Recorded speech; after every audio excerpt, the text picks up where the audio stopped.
Good morning to all my friends and family, and welcome to this episode of Jim's 5am Club on this rainy Sydney morning during autumn 2025.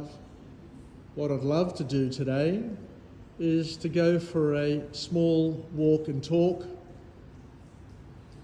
and go through a book. And the book that I've selected for today's episode is entitled The Ruthless Elimination of Hurry by an author named John Mark Comer and published on the 29th of October 2019. So let's step through this book and see what morsels we can pick and enjoy and incorporate into our inventory of skills, knowledge, and wisdom. So the first key message to come from this author is the message of hope, and to understand that hurry is the enemy of love. If you want to experience and to express love, you need to slow down. And this author doesn't tiptoe. You cannot love people in a hurry, he says. And this particular sentence, this powerful sentence, landed like an indictment. You think of all the times you've rushed through conversations and your body is present, but your mind is already 3 steps ahead.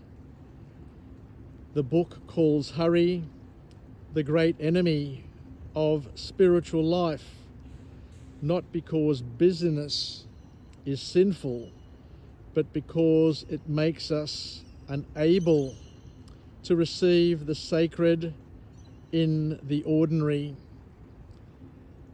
That text alone from a hurting friend, where you reply distractedly, "The sunset one missed because we were speed walking."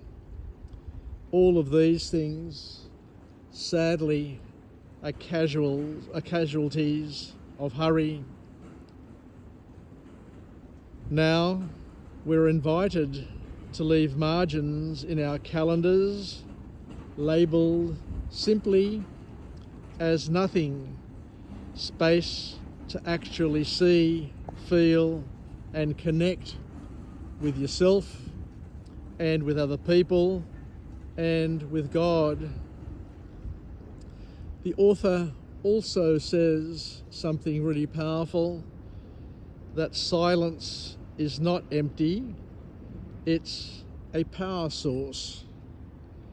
The chapter on silence can actually shake you to your core, because Comer insists that silence is to the soul what sleep is to the body.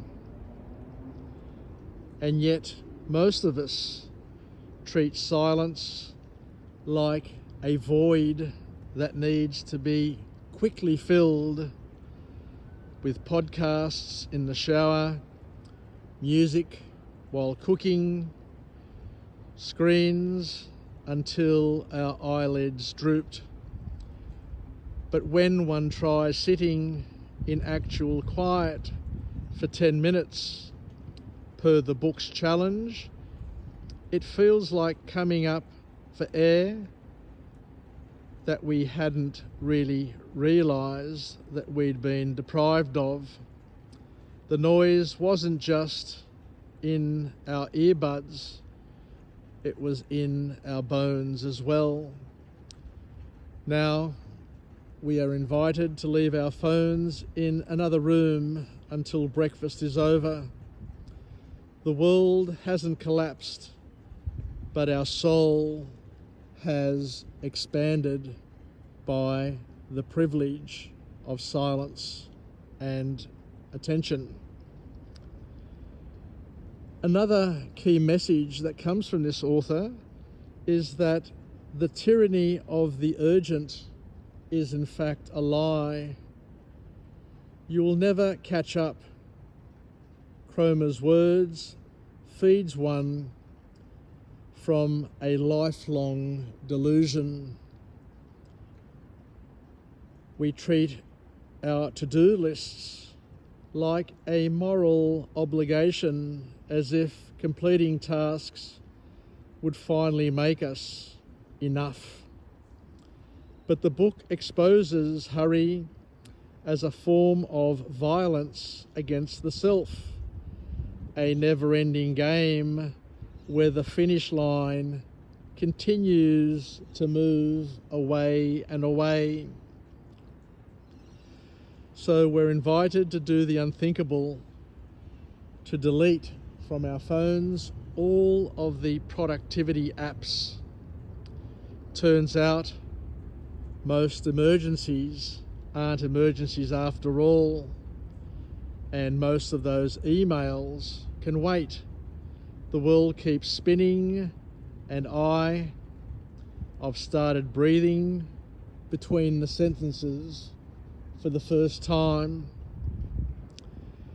Another message from this book is that Sabbath isn't a day, it's actually a rebellion.